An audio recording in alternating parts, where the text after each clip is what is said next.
नमस्ते दोस्तों, जिन्होंने चैनल अभी तक सब्सक्राइब नहीं किया है please subscribe the channel. Thank you. आइए वीडियो शुरू करते हैं। ओशो से किसी ने पूछा, प्यारे ओशो, 12 से 15 वर्ष की उम्र के बीच रात के समय बिस्तर पर लेटे हुए मुझे कुछ विचित्र अनुभव हुआ करते थे जो मुझे बहुत अच्छे लगते थे। मैं बिस्तर पर लेटकर ऐसी कल्पना किया करता था कि जैसे मेरा बिस्तर गायब हो गया, फिर मेरा कमरा, फिर घर, फिर शहर, सभी लोग, पूरा देश, पूरा संसार, जगत में जो कुछ है सब गायब हो गया। बिल्कुल अंधेरा और सन्नाटा बचता। मैं अपने को आकाश में तैरता हुआ पाता।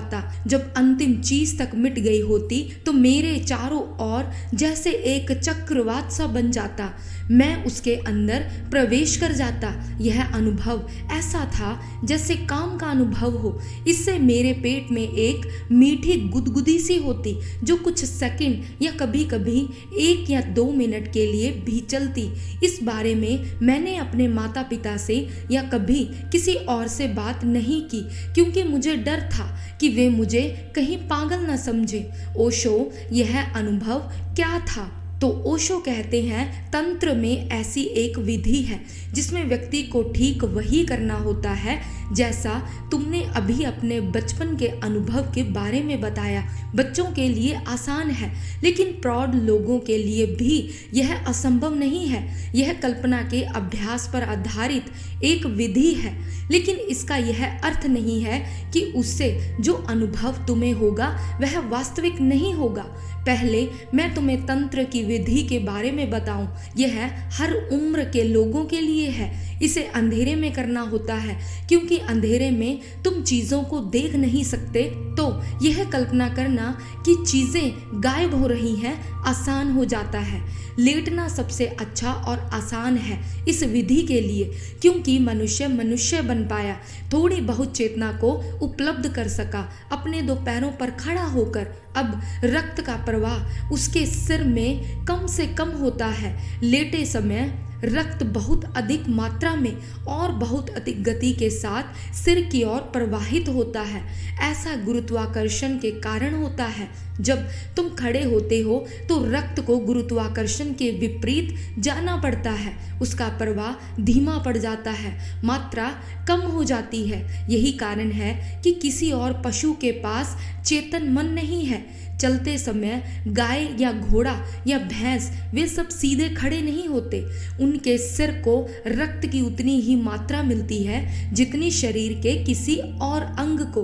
तो उनके मस्तिष्क में वे सूक्ष्म और छोटे छोटे कोश नहीं बन पाते जिनके कारण मनुष्य सोच पाने में समर्थ होता है।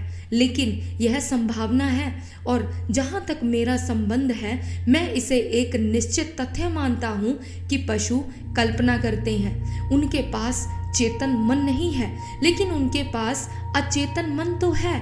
किसी कुत्ते की ओर देखो तो तुम समझ सकते हो। एक कुत्ता पास ही बैठा सो रहा है। तुम गौर से उसकी ओर देखो, कभी कभी बीच में वह काल्पनिक मक्खी पर झपटा मारेगा। मक्खी जो वहां है ही नहीं, वह क्या कर रहा है? उसने मक्खी की कल्पना की। मक्खी वहां नहीं थी लेकिन उसने मक्खी की कल्पना की। और संभावत जैसे पुरुष स्त्रियों के बारे में सोचते रहते हैं, ऐसे कुत्ते मक्खियों के बारे में सोचते रहते हैं। किसी ने कभी पशुओं के अचेतन में खोजबीन करने की कोशिश नहीं की। अभी तो हम मनुष्य को भी पूरा समझ नहीं सके हैं, तो पशुओं के अचेतन में उतरने का सवाल ही पैदा नहीं होता। अभी तो पंक्ति में उनका नंबर बहुत पीछे है। वे खड़े प्रतीक्षा कर रहे हैं। लेकिन मेरा मानना है कि पशु भले ही सोच न सकते हों लेकिन वे सपने लेते हैं क्योंकि सपने लेने के लिए किसी को सीधे खड़े होने की ज़रूरत नहीं होती। सपना लेने के लिए तुम्हें लेटना पड़ता है ताकि तुम्हारा चेतन मन क्रियाशील ना रह सके।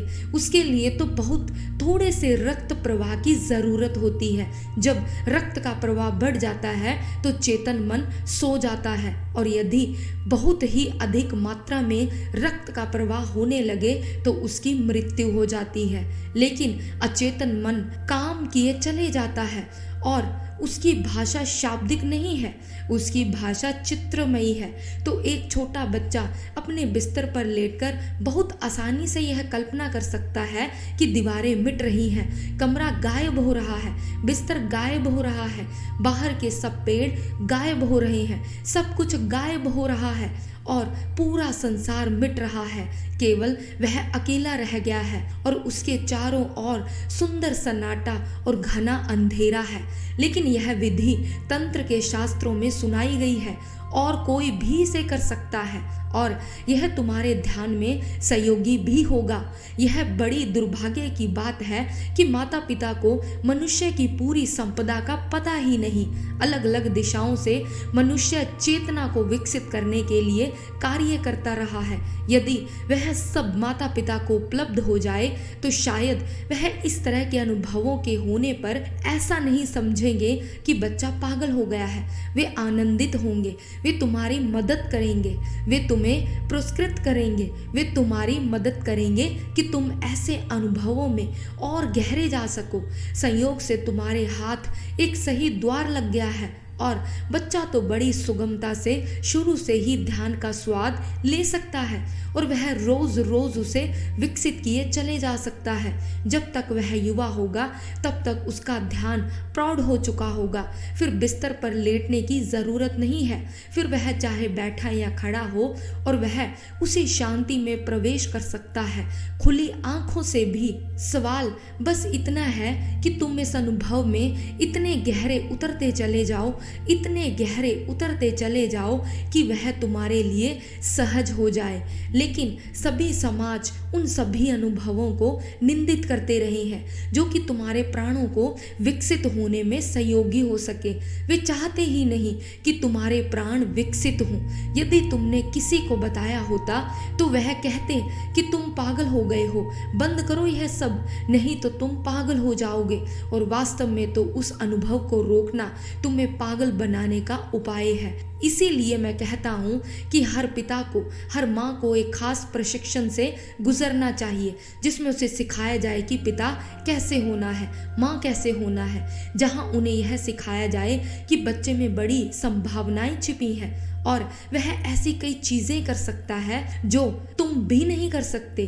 और यही समय है, यदि तुम बच्चे को रोकोगे तो बाद में ये सब चीजें उसके लिए भी उतनी ही मुश्किल हो जाने वाली हैं। तुम्हारा अनुभव अच्छा था, बहुत अच्छा था, और यदि अब तुम उसे फिर से करने की कोशिश करते हो तो शायद तुम बिना किसी कठिनाई के दोबारा से उस अवस्था में प्रवेश कर सको।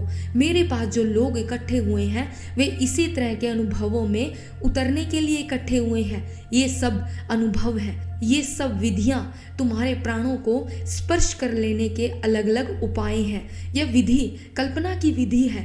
दीवारें गायब नहीं होती और ना ही पेड़ या कुछ और गायब होते हैं। यह केवल एक विधि है, लेकिन यदि तुम उनके गायब होने की कल्पना कर सको तो संभवत तुम ही बच रहते हो, जो कुछ भी करने पर नहीं मिट सकता।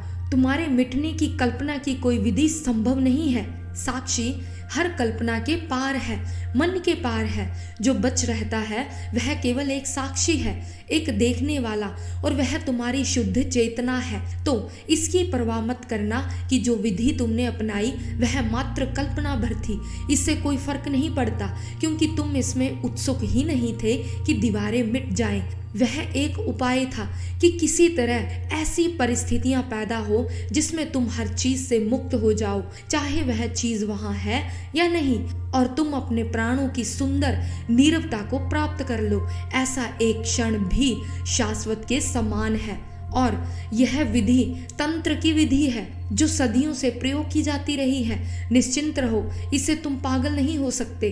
वास्तव में इस विधि के द्वारा तुम पागल होने के सब उपाय ही समाप्त कर देते हो। अब केवल शुद्ध चेतना ही बची है और शुद्ध चेतना कभी पागल नहीं होती। तो तुम्हारे बचपन में जो हुआ वह बहुत शुभ था। यह अच्छा होता कि यदि तुमने सतत इस विधि को जारी रखा होता, लेकिन इसे तुम फिर से शुरू कर सकते हो, क्योंकि कुछ भी जो एक बार हुआ था तुम में एक निशान तो छोड़ ही जाता है। वहाँ से तुम फिर शुरू कर सकते हो। थोड़ी तकलीफ हो सकती है, शायद उतना सरल अब ना हो, लेकिन वह अनुभव लौट आएगा। 1 दिन में, 2 दिन में वह अनुभव लौट आएगा।